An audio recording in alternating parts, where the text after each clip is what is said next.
বাংলাদেশের রাজনীতিতে এমন দৃশ্য খুব কমই দেখা যায়, যেখানে রাষ্ট্রের সর্বোচ্চ দায়িত্বে থাকা একজন নেতা নিজে দাঁড়িয়ে আছেন আর সামনে বসে আছেন দেশের প্রখ্যাত আলেমরা। তিনি মনোযোগ দিয়ে তাদের কথা শুনছেন, কথা বলছেন সম্মান ও বিনয়ের সঙ্গে।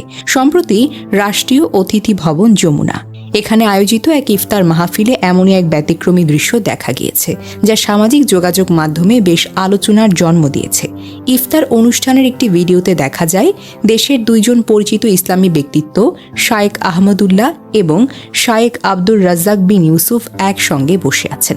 এ সময় প্রধানমন্ত্রী তারেক রহমান সেখানে প্রবেশ করেন, কিন্তু তিনি আলেমদের সামনে গিয়ে নিজে দাঁড়িয়ে থেকেই তাদের সঙ্গে কথা বলেন। আলেমরা তখনও বসা অবস্থায় ছিলেন। রাজনৈতিক সংস্কৃতিতে সাধারণত দেখা যায় উচ্চপদস্থ নেতা এলে সবাই উঠে দাঁড়ান, কিন্তু এখানে দৃশ্যটা ছিল উল্টো। প্রধানমন্ত্রী নিজে দাঁড়িয়ে আলেমদের সঙ্গে কথা বলছেন, তাদের মতামত শুনছেন।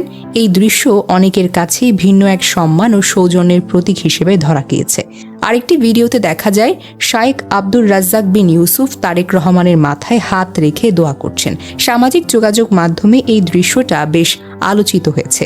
অনেকেই এটিকে আলেমদের প্রতি শ্রদ্ধা এবং দোয়া নেওয়ার একটি বিনয়ী আচরণ হিসেবে দেখেছেন। তবে পুরো অনুষ্ঠানের সবচেয়ে আবেগঘন ও নজরকাড়া মুহূর্ত ছিল এতিম শিশুদের সঙ্গে প্রধানমন্ত্রীর সময় কাটানো। ভিডিওতে দেখা যায় এতিম শিশুরা তারেক রহমানের পাশে দাঁড়িয়ে সেলফি তুলছে। তিনি তাদের সঙ্গে কথা বলছেন, অনেকের মাথায় স্নেহ ভরে হাত বুলিয়ে দিচ্ছেন। শিশুদের হাসিমাখা মুখ আর প্রধানমন্ত্রীর স্নেহময় আচরণ, এই দৃশ্য সামাজিক যোগাযোগ মাধ্যমে দ্রুত ছড়িয়ে পড়ে এবং অনেকেরই প্রশংসা কুড়ায়। অনেকেই মন্তব্য করেছেন, একজন রাষ্ট্রনায়ক যখন এতিম শিশুদের সঙ্গে এত সহজভাবে সময় কাটান, তখন সেটি শুধু আনুষ্ঠানিকতা নয়, বরং মানবিকতার একটি বার্তা বহন করে। রমজান মাস মুসলমানদের কাছে সংযম, দানশীলতা এবং সহমর্মিতার মাস। এই মাসে বিভিন্ন শ্রেণী পেশার মানুষের সাথে একসাথে ইফতার করা সামাজিক ও ধর্মীয় ঐতিহ্যের একটি বড় অংশ। রাষ্ট্রীয় অতিথি ভবন যমুনায় আয়োজিত এই ইফতার মাহফিলে আলেম ওলামা, ইসলামী চিন্তাবিদ, মাশায়েখ, এতিম শিশুরা একসঙ্গে উপস্থিত ছিলেন।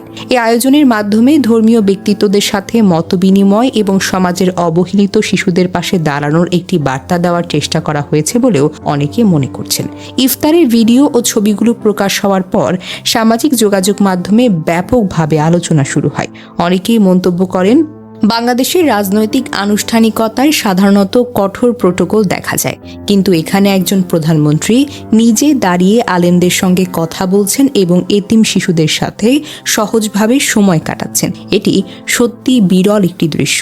রাজনীতির কঠিন বাস্তবতার ভেতরেও কখনো কখনো কিছু ছোট মুহূর্ত মানুষের মনে বড় প্রভাব ফেলে। রাষ্ট্রীয় অতিথি ভবন যমুনায় সেই ইফতার মাহফিলে দেখা যাওয়া দৃশ্যগুলো অনেকের কাছে ঠিক তেমন একটি মুহূর্ত, যেখানে ক্ষমতার দূরত্ব নয়, বরং সম্মান, বিনয় এবং মানবিকতার প্রকাশ দেখা দিয়েছে।